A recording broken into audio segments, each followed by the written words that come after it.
Assalamualaikum warahmatullahi wabarakatuh. Saya Hilya Kotrunada, perwakilan dari kelompok 2 mata kuliah Filsafat Bahasa kelas 1A semester 1 jurusan Tadris Bahasa Indonesia. Pada kesempatan kali ini kelompok 2 akan mempresentasikan tentang positivisme logis. Secara umum, pengertian positivisme adalah suatu aliran filsafat yang menyatakan ilmu alam sebagai satu-satunya sumber pengetahuan yang benar dan menolak aktivitas yang berkenaan dengan metafisik. Tidak mengenal adanya spekulasi, semuanya didasarkan pada data empiris. Istilah positivisme logis merujuk pada pengertian-pengertian seperti empirisme ilmiah, neopositivisme, dan juga empirisme logis. Akan tetapi lebih lazim dengan sebutan neopositivisme atau positivisme logis. Positivisme logis atau neopositivisme merupakan aliran pemikiran yang membatasi pikiran pada segala hal yang dapat dibuktikan dengan pengamatan atau analisis definisi dan relasi antara istilah-istilah. Aliran filsafat neopositivisme atau positivisme logis ini dikembangkan secara khusus oleh satu kelompok yang menamakan dirinya sebagai Winner Class atau lingkaran Wina di Australia. Tokoh-tokohnya terdiri dari ahli sains, matematika, orang-orang yang bertugas dalam bidang logika simbolis, dan metode ilmiah. Dengan demikian, corak dan metode yang dikembangkan aliran ini dapat diraba secara jelas dan umum. Corak pemikirannya yang utama ialah bersifat positif, pasti, dan dapat dipertanggungjawabkan secara ilmiah. Terdapat 5 asumsi yang dijadikan dasar pijakan bagi konstruksi positivisme logis. Kelima asumsi itu adalah 1. Realitas objektif. Yang dimaksudkan oleh positivisme logis adalah bahwa hanya ada satu realitas yang dapat diketahui sepenuhnya melalui pengalaman. Dunia kita terlepas dan ada jarak dari kita, subjek atau pengamat. Yang kedua ada reduksionisme, adalah asumsi yang menyatakan bahwa kita dapat mengetahui dunia dengan cara mereduksi atau memecah-mecah ke dalam bagian-bagian kecil. Melalui pengetahuan kita, hasil reduksi itu digeneralisasi ke dalam dunia yang lebih besar. Fenomena yang kompleks dapat dianalisis menjadi bagian-bagian yang kecil. Yang ketiga ada asumsi bebas nilai. Adalah asumsi yang ada dalam sains. Bebas nilai menyatakan bahwa antara pengamat atau subjek dan yang diamati atau realitas objektif memiliki jarak terpisah. Karena itu setiap penelitian ilmiah bebas nilai. Nilai adalah bersifat objektif seperti halnya estetika, sedangkan dunia pengamatan bersifat subjektif. Yang keempat ada determinisme, menyatakan bahwa alam ini berada dalam lingkup aturan yang bersifat determinis atau pasti dan linier. Itulah hukum kausalitas sebab akibat. Apa yang terjadi di dunia ini adalah telah terjadi sebelumnya. Dengan determinisme, ilmu pengetahuan dapat meramalkan prediksi dan juga dapat mengendalikan alam semesta. Semakin banyak pengetahuan yang ditemukan, semakin banyak pula hukum kausalitas ditemukan. Akhirnya, ilmu pengetahuan dapat berkembang secara pesat. Yang terakhir yaitu logiko-empirisme, adalah asumsi yang menyatakan bahwa suatu proposisi dapat dikatakan bermakna jika proposisi tersebut dapat diverifikasi dengan pengalaman indrawi.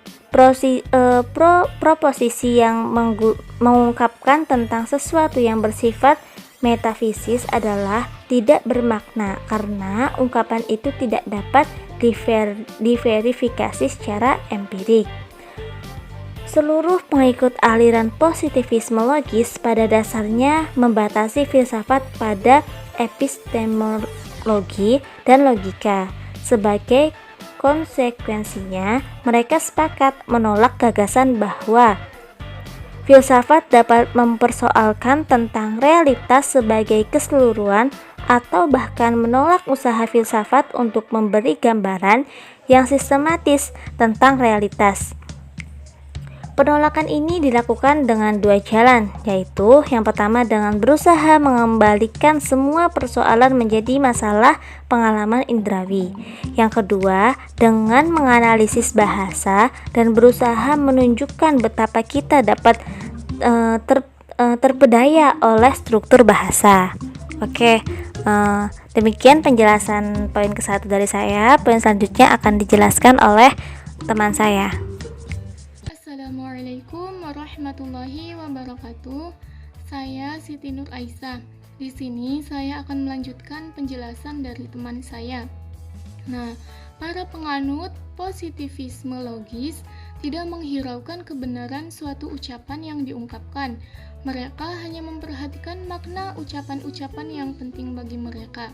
Yang dimaksud verifikasi oleh A.J. Ayer adalah bukan menentukan kebenaran suatu ucapan, tapi menentukan maknanya. Ungkapan ini dibagi menjadi 3, yaitu ada ungkapan yang bersifat fautologi, yang kedua ungkapan yang dapat diverifikasi, dan yang ketiga ungkapan yang tidak mengandung makna. Yang pertama, ungkapan fautologi. Ungkapan fautologi adalah ungkapan yang ada dalam logika dan matematika. Seperti contohnya yaitu hukum matematika. Ketika kita menghitung suatu luas ataupun sebagainya, itu menggunakan ungkapan fautologi.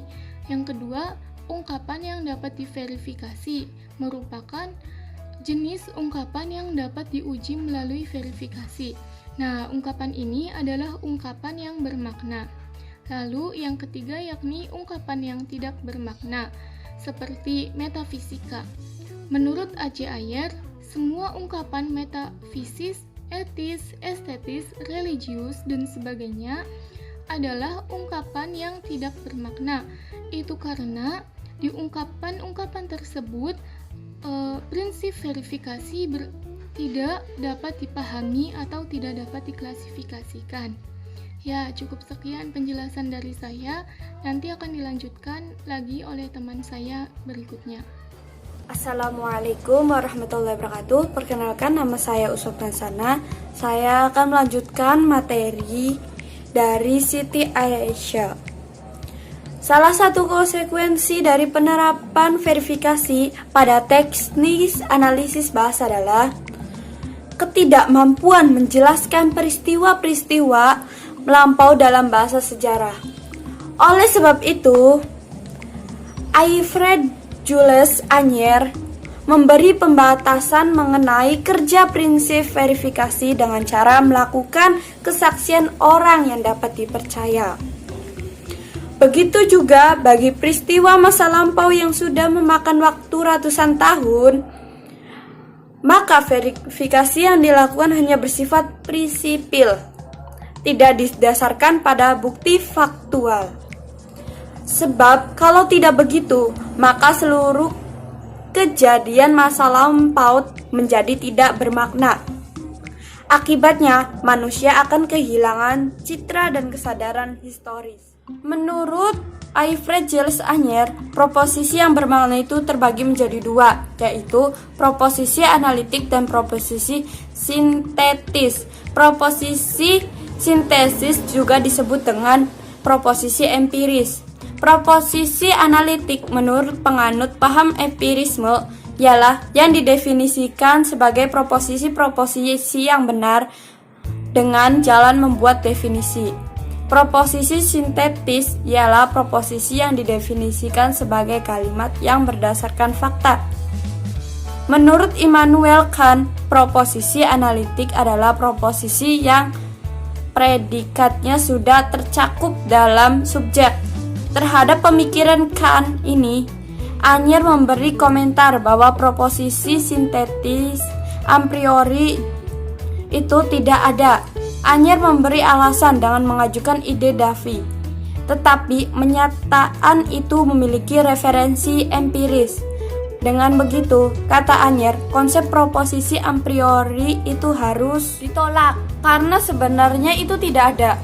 Bagi Alfred Jules Anyer, proposisi sintetik itulah yang paling mudah dipahami karena dihubungkan dengan pengalaman yang pasti atau pengalaman yang mungkin. Untuk membedakan proposisi sintetik dan proposisi analitik, Alfred Jules Anyer telah memberi batasan mengenai proposisi analitik seperti yang nilai kebenarannya bergantung kepada susunan istilah-istilah atau simbol-simbol yang dipakai, juga bersifat a priori dan tautologi. Sekian presentasi dari kelompok kami. Penjelasan tentang tokoh filsafat selanjutnya akan dijelaskan oleh kawan-kawan kami. Wassalamualaikum warahmatullahi wabarakatuh.